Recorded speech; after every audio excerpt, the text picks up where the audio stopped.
Hi, I'm Simon Rushton and this is Taxi Chronicles podcast.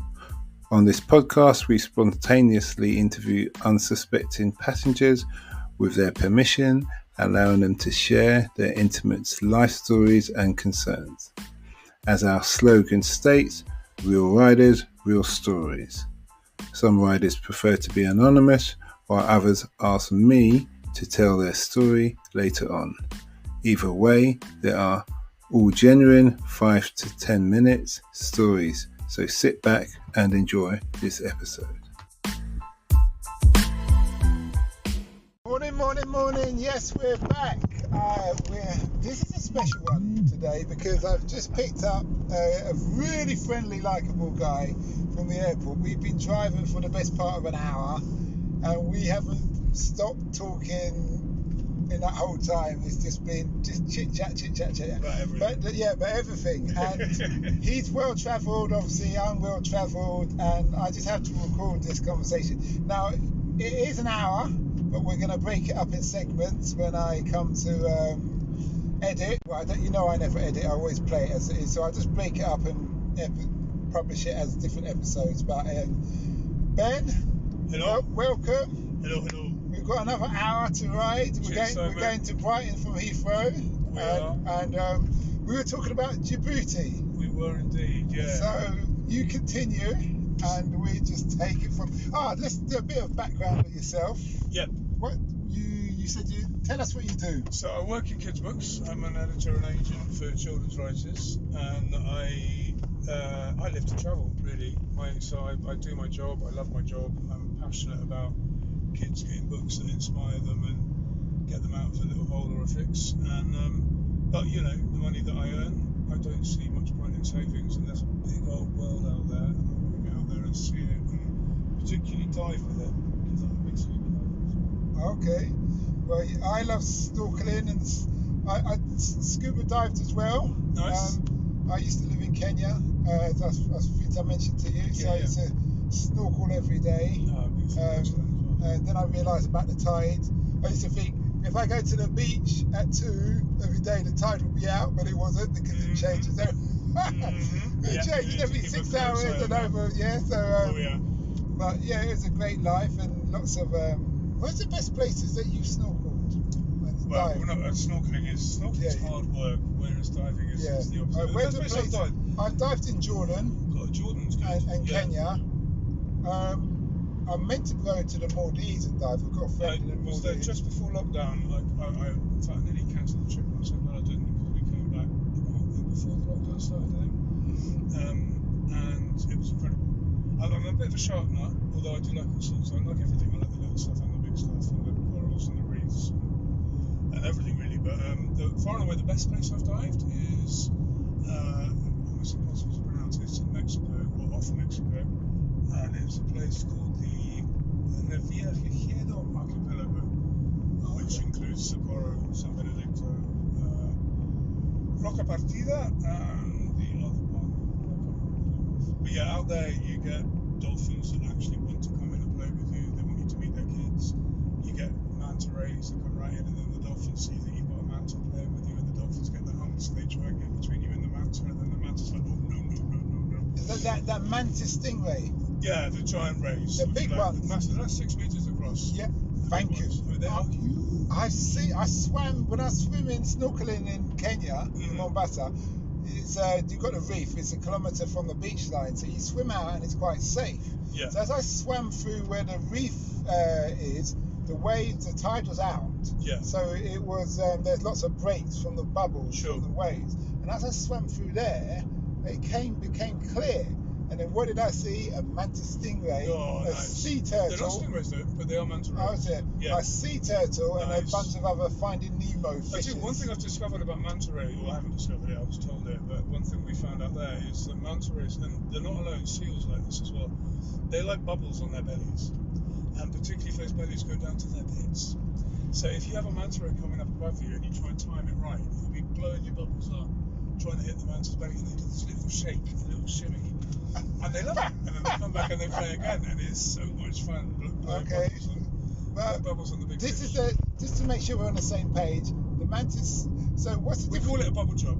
mantis stingray. It's a stingray, but it's black and white, yeah? Yeah, it's white got like bottom, a devil's black horns. top. It's normally a black top. It's got the little eyes. Little devil horns with eyes and everything, Yeah, kind of unfurled to and a long tail. No, short tail on the manta normally.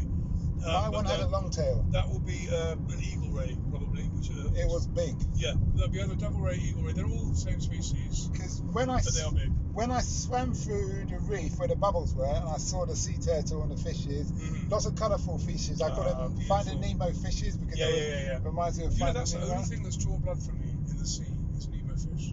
Oh, is it? I've been on I was on a shark diving trip in the Red Sea, a bit further up in Egypt. Okay. And we've been diving with hammerheads. We dive with oceanic whitetips, which are probably the most potential. There are not many shark species that are actually potentially dangerous, but if there is one, it's the oceanic whitetip. We've been diving with all these guys, no scratches, no nothing, everything fine. And then I'm on a dive in a pair of Nemo fish that have babies or eggs, and they get super territorial. Yeah. And I'm like diving. They come up at me. They're not 2 inches long, and there's 2 of them. They come gliding up at me like something out of Star Wars, and they just start going at me, and I've got my arms up trying to fend them off, and they bit me all down my forearms. What fishes were these? Nemos, little catfish. Oh, is it? Yeah, they can be violent now. So you didn't try and kill them. You just let them. I wouldn't try. I was trying to defend myself. Yeah, no, yeah. I think I mentioned already, Simon. I'm not a fighter. I would defend myself. Some people would have just tried to kill them. But mind you, in the water, in the sea water, you're really out of your element. Yeah, totally. So it's not like, what can you do? You can't punch it. You're a guest. You can't go approach it like a human approach a wrestler. You have to go, I'm sorry, I'll back away. I'll go anyway. That's exactly what happened. Well, on the dive course I did, on the Paddy dive course, I should have done the one with the military. There's another one. Oh, yeah.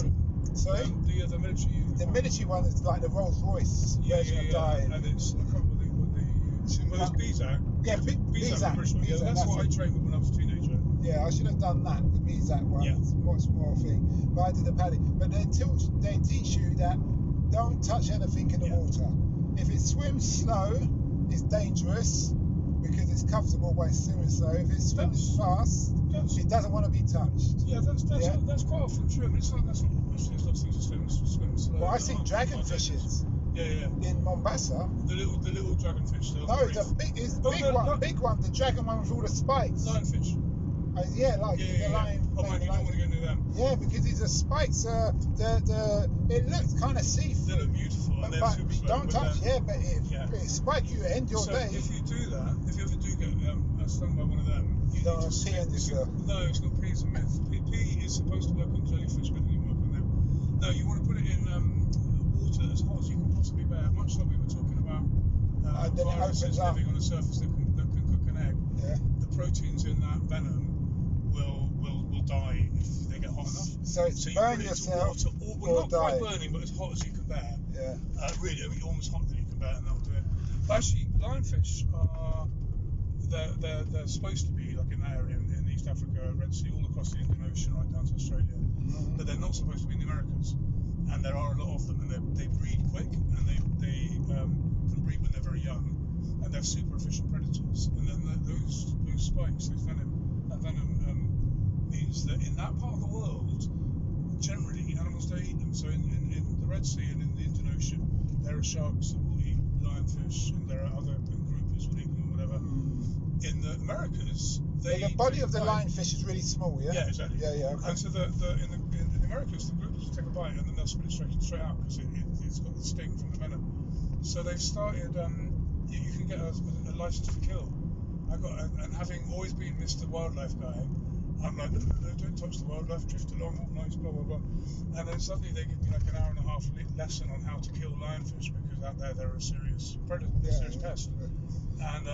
And you know, all of the tourist outfits in a lot of places in the Caribbean now, they're trying to persuade the chefs to offer lionfish as a foodstuff. So I was living off lionfish tacos, and you know, it's a fish that you're supposed to. But there's not much meat to them. No, but if you little fillet, it's really nice. The lionfish taco's delicious. They do them like battered, in a little light batter or something. This fish that I saw was no bigger than my finger. Yeah, that's a baby. But it had the big kind of web. Yeah. That massive kind of beautiful thing. No, I mean, a fully adult one is probably making gestures that no one can see because we're chatting on a microphone. But it's probably how big is that? About probably 8 inches long, and then their belly will be bigger than any avocado, probably as big as like a big decent sized papaya or something like that. That's the size they'll get. So they could be alright size when they're big. But yeah, so I get this license to kill. All of a sudden, it's like I get a red cloud. It's like I'm going to kill every fish. So I get the first thing I'm in the water. It's like, come on, what can I kill? Give me something to kill. There's bloodlust going on. Well, didn't see a single lionfish on the whole dive. So it happens, isn't it? They knew. They got the word. Innit? Ben's out for blood. Man is out for blood. Stay away. Yeah. So when I swam through this reef, I saw, like I said, I saw the turtle, I saw the mantis stingray or the bigger version, however, and his eye, the mantis stingray's eye just turned. One eye just turned because he was sideways. Yeah. So I was coming at him, but I was like 10 or 15 meters from him. But the waves were dragging and pulling me back in, so I was still kind of just a bit in the reef, but I had fins, proper fins and snorkel on, so I could control. So I'm looking at him. Even a turtle kind of spun round to look at me. His head spun, and all the fishes looked at me. It looked like you'd walked into like a bar or something. And that was what you wanted. Yeah, you should be there. But the funny thing was, I was there, and I was looking at him and looking at them, and then he did a move, and he flapped his wings, and he was behind me in a nanosecond. Yeah. And he stopped dead center of my body, and I turned my head and I looked down, and I said to him in my mind, subliminal, no problem here. I'm sorry I've interrupted you in your party. As you were. What do you want to do? Kind of thing. And he looked at me again, and he just went boom, and he disappeared.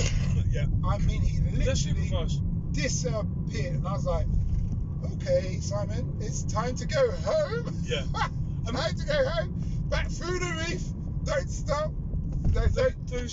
They're incredible, and they're so fast. And I remember, I probably posted a video or something. I think it was actually in the Maldives. And you go diving and you try and find the cleaning stations where all these big oceanic guys, they're big mantas, but also dolphins that do this even, but certainly all the shark species and whatever. They'll come to a cleaning station and there'll be any one of a number of different species that they will allow to crawl all over them in their gills and into their mouths and in their teeth, and they're basically they pull out all the parasites and the bits of whatever, and they get it clean. And yes, they work together, don't they? Yeah, and people are saying, oh, you don't want to bother them, and you might be disturbing them, and it's like, nah, if you're not disturbing them, they're gone in seconds. They choose to hang out, so they're waiting for the cleaning station or whatever, and they do these slow swim dives, and they look right in your eyes. And you know that they're really curious about you. You know that they think you're fun, and there's something interesting about you. And it's so when you go to a place where they actually seek you out, because I'm used to most things. If you swim towards them, they swim away. So what you normally do, you go somewhere where they're likely to be, and you stay put, and they'll come to you, and they do. I had that when I was snorkeling back to the beach line in Mombasa. There's a little yellow fish. And I had one of my, your snorkels and equipment's quite bright colours, so you can see it. If you drop it, it comes off. And he was just swimming around, and he stayed with me for the whole thing. And I was like, mate, you need to go back to your mum or wherever you come from, because obviously I'm going to get out in a minute. You're going to be on your own. He wouldn't just leave me alone. He's swimming around me. Well, actually, if it's a little yellow thing, that's one of those species of cleaner fish is a little yellow thing. So it might have been that it was waiting to see if you could have any parasites picked out your armpits or something. I should have gone there. Lift up my leg. So when I was out in that same place in Mexico, in the E04, there was a species of fish. I think it's called a Mexican goatfish. And they've got these hilarious like screwy teeth, which look a bit like redneck teeth. They're all they're a bit gappy, and they've got these goofy little faces with these goofy little teeth, and they're just really curious. Whatever you're doing, they want to come in and see what you're doing. And part of it is because if you're we were out there with some marine biologists who were doing research on shark pattern movements and the manta rays as well. So we were a couple of places where we were changing the receivers. So you've got this sort of canister thing that's attached by a chain to the seabed, and you're in there disturbing stuff. And of course, when you're disturbing the sediment, you're going to kick up some food, and maybe some little creature's going to swim off that this little fish can eat. So your Mexican goatfish we called him science fish, because whenever we were doing science, he'd be like, "What are you doing?" And he'd come and he'd swim between you, and you'd be there with your mate trying to do something, and there's this little fish between your faces, and he's looking at you, and then he turns and he looks at your mate, and he's got these goofy little teeth, and it's like, "What are you doing?" "Oh, you're doing science. I want to do science. Come on, let's do science together." And it was just hilarious. But you get, you do get a sort of personality of some of the fish species. It always feels like. What was it like when you swam with sharks? I swam with sharks off South Africa, off Durban. That's quite hard to say, isn't it? I swam with sharks off South Africa. That's a lot less. What with the great whites? Well, he turned up. The great white turned up after feed. Yeah. Because what it was, is like, now they do their shark swim tours now. Yeah. So you're in the cage. Now, if I told a guy I was in an open top cage, right, and you submerged partly, but there's a child with us, and we didn't go down all the way. But there's loads of sharks. All the instructor people were outside. So the man said, "Oh, if you had told me you were Paddy, diver qualified, you could have swum outside." Yeah. But I got bored. You know, you're feeding the sharks, kind of the big. You're not putting your arms out. You just, sure. They put their food and whatever. Yeah. I don't like the fish feed, the shark feed dives. I've done the only time I've ever done that was twice on that trip in the Maldives just before the lockdown. It's a weird environment. I mean, you do get close to a hell of a lot of sharks. I prefer seeing things do stuff naturally. I wouldn't do it again because I did get bored. You see, that's the one that I didn't. So I've dived with, top of my head, I'm not including sort of sharks like dogfish and stuff, or any of the rays and things, but probably about a dozen different species of sharks I think I've probably dived with, including great whites in the cage. That's the only cage one I had. And everything else has been open water. And I find it fascinating. To me, I'm a wildlife nut, and I spent my dad's a doctor, and he used to work for WHO, and we spent a good chunk of my childhood in Sri Lanka. And my earliest memories are all in the jungle, looking for leopards, looking for elephants. It's what we did when we had a little bit of holiday time or whatever as a family.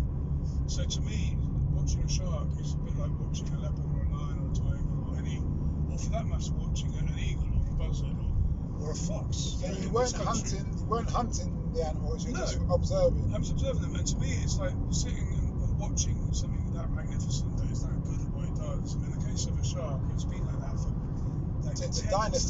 dinosaurs here, isn't it? Yeah, and they're so efficient, they're so good. And there's all these myths, like, before I went diving with great whites, that was in Guadalupe, off Mexico again, and that's all the same.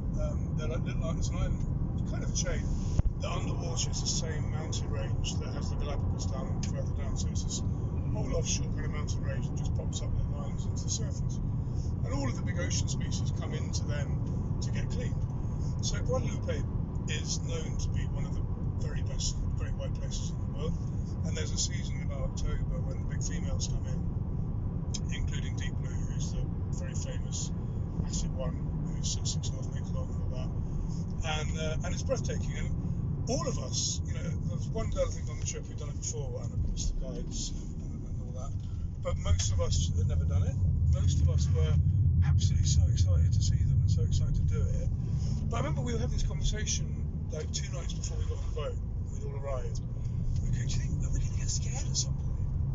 And we were so full, all I've got is excitement. And then we were like, well, maybe it'll be the night before. So excited. Then we're like, maybe it's when you're getting your wetsuits on the day and you're about to get in for the first time. Maybe then you're going to get nervous. Yeah. Nope. We're like, maybe it's when we see our first shark. And it's like, nope, we see your first shark. And then you have this realization that we've all grown up. Every single time you see it, if you read about a shark, it's attack. It's Jaws. If you see a shark on the news, it's given dramatic music. Even documentaries, even David Attenborough documentaries, even The Blue Planet, when they're doing a shark segment, it comes with string music and string instruments and dramatic, it's all you're given this soundtrack that ramps up the fear. It's those jagged teeth though. Yeah, but when you see them without that, those jagged teeth, they've got a bit of a stupid smile. And when they're swimming into, basically they do what they call wrangling, so they've got big frozen hunks of tuna tails or whatever attached to not a hook, because the shark will never get hooked, but they're tied on. And then you chuck them out, and then you pull them in, and it brings the sharks in because they're curious. And of course, they're not going to turn up a snack. It's like giving them peanuts at a cocktail party or something. Yeah, it's not feeding, but it's snacking. So they come in for that. And I've got photos of these sharks swimming at me, and they look for all the world like a stupid, goofy puppy running for a stick or something. And you sort of realise that they're not. Yes, they are massively efficient predators, but there's a lot more to them than this sort of terrifying thing, you know. Yeah. And we realise that also you're told, you grow up hearing that sharks have these cold, dead eyes and all this drama. When you see a great white, certainly, and they do a swim by, and just like the rays, because sharks and rays are all fundamentally the same thing, they're very curious, and they do a swim by the cage, and you get full-on lock-on eye contact with a 6-metre great white shark. Yeah, that eye, that black eye. And you look into that eye, and it looks at you, and it's not black. They've got a blue iris around that, and that eye has an intelligence, and that eye has a curiosity, and they're not looking at you going, "Oh, is that my dinner?" Okay. They look at you going, "What's he up to?" Because the fact is that the same. Sorry to interrupt. The same thing that man, the South African instructor or the dive team thing. He said, "Listen, sharks eat what they know, and they don't know humans. Humans are like, what is this creature? They've been around since the dinosaur time, and they can identify seals, other creatures, etc. But with what they are, that's why they have to look at you. But then I've had it where when I was working in Mombasa, when I first got there to do security, one of the guys got eaten by a shark. That would almost certainly be an oceanic whitetail. Because what happens in the port is one of the Navy guys, who's a diver, and they were being taught how to dive, and basically he was teaching this guy how to swim first, and the shark swam by, and then it came back, had a look, and the next thing you know, it bit the instructor. Yeah. And probably the guy thrashing about learning to swim looked like someone who's drowning. No, well, yeah, I don't know, I can't tell you about that, but when he bit him, he bit him, kind of let go. He had bit his whole chest plate on the right hand side, so got the arm, the shoulder, and right hand side. So, but the man managed to swim to shore. He bent over. When he got to the shore, he bent over to pray to Allah. Then he died. Wow. He just died. Wow. And it was interesting. So what I learned, why that happened is because they dredge. Remember they said they got the reef, but because of the port, they broke the reef to get the ships in. And sharks and fishes, big fishes, follow ships because you throw your waste overboard. Exactly. And so that it swam in. Yeah. And you see, oceanic whitetips, which they specialise in scavenging, and so they famously they're thought to have taken out all the poor passengers on that plane that went down over near Malaysia. Almost certainly that was Oceanics. The famous ship that's so famous I've forgotten its name. War sinking, in which lots and lots of people died. Again, almost certainly all Oceanics. And so basically, if something is thrashing about at the surface, looking like an injured thing to a shark's senses, the shark will come and have a crack, and if it has a bite and that thing is still there, it's not even as tasty. If it's still there and it's edible and they can get away with it, they'll go for it. They're like that. They'll give it a shot. With great whites, there's something which I find brilliantly fascinating. Great whites tends to eat very, very big turtles, sea lions, or seals in other places. They don't tend to be in the same place. And if you imagine, and their main way of hunting is an ambush from deep, right? So they swim along the bottom, they're looking up at the surface, and they're looking for a silhouette, something that looks good to eat. Now you imagine a really big turtle, and they can be a good 2 meters long or more. Or you imagine a big sea lion, again on the silhouette with his flippers out front and back. And then if you imagine a surfer trying to catch a wave, you've got this surfboard shape, and you've got arms and legs off the surfboard paddling away. Looks exactly like a turtle or a sea lion from the depths. So your great white comes bombing up like a bullet, and we've all seen the videos of them taking sea lions and they're jumping right out of the water. They do that to a surfer. The moment they taste human blood and the fact that we basically are skin and bones and don't have a 6-inch layer of blubber around us, which sharks want fat because that's the best energy for them. So that they're looking for that 6-inch layer of blubber. And even the very biggest of humans has not got a 6-inch layer of blubber. They don't have that rich oily fat. So the shark, their last kind of way of telling what you are is what is called a try-bite. And they'll bite you, and if they don't want it, they release it immediately. And that's why most people survive a shark bite, a shark attack, because if they wanted to eat you, they just eat you. And the fact is, we're not tasty. So they give us a bite, and then they release because they're like, nah, there's nothing in that for me, don't want it. Unfortunately, that bite is strong enough powerful enough that people lose a leg, or they die, just immobilise somebody. But if a great white wanted to eat you, you'd be gone. There's no way that there'd be any bits. Just that. Think about it. That power of it coming up underneath you. That's gonna knock you for six. Fully. That's like Tyson hitting you with 100 times the power. Mate, it's about 100 Tysons hitting you with that. I remember when we were down in the Maldives, you see they've got these brilliant things. The Maldives have got these sort of big round atoll rings, effectively, and of course it's got tide like any body of sea. And when the tide comes into the atoll, it brings all the really fresh water in from the ocean.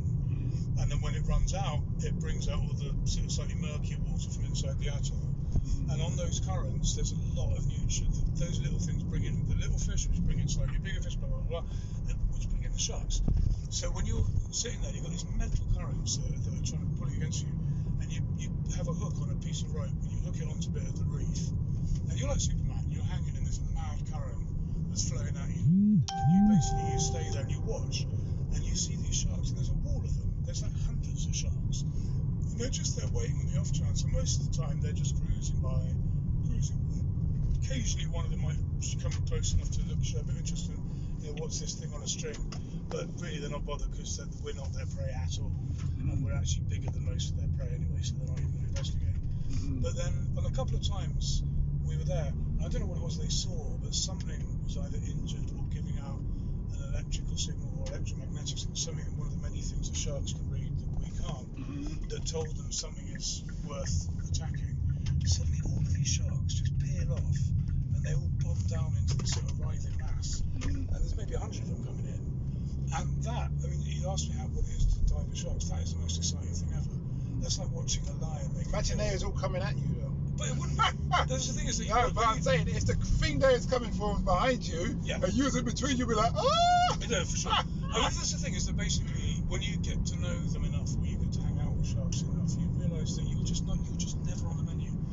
There isn't that level of could threat. Be in their way. So people always say to me at pubs, always like, yeah, but what if this happened? You'd be like, yeah, but it wouldn't happen. And as you get to know their behaviours and where you are, no, I wouldn't dive in a shark's feeding area at dawn or dusk because that's when sharks tend to feed. Yeah, that's what I was going to say. Yeah.